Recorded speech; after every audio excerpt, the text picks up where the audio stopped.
Ma, salamat ha. Simula pagkabata, ikaw na ang kasakasama. Gumagamot sa sugat ko sa tuwing nadadapa. Unang nagturo kung paano magsulat at magbasa. Minsan nga, napapalo mo pa.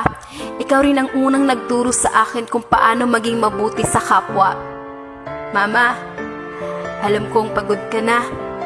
Alam ko rin na minsan umiiyak ka dahil sa problema. Pero di mo lang ipinapakita.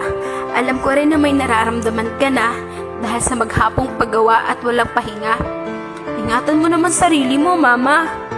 Di kasi namin kaya pag may nangyari sa iyong masama.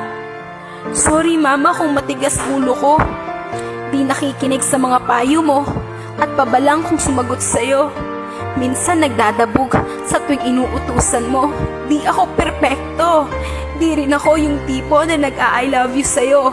Pero laman ka ng panalangin ko na sana humaba pa buhay mo. Gusto ko kasi makita mo na magtagumpay ako at masuklian naman lahat ng paghihirap mo. Sobrang busy ko. Di ko napapansin na mas kailangan mo ng oras ko. Pasensya ka na, Mama, kung nagagalit ako sa tuwing kinukulit mo. Pagod lang talaga ako. Lahat sila, tinalikuran ako. Lahat sila walang ibang ginawa kundi saktan at husgahan ako. Pero ikaw yung nag-iisang tao na nanatili sa tabi ko. Di nagsawa sa kakaintindi sa ugali ko. Ramdam ko ang pagmamahal mo. Salamat sa sakripisyo mo. Pangako, pag di mo na kayang tumayo, ako ang magiging paa mo.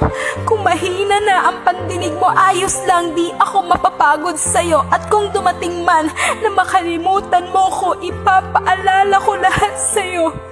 Patanda ka na.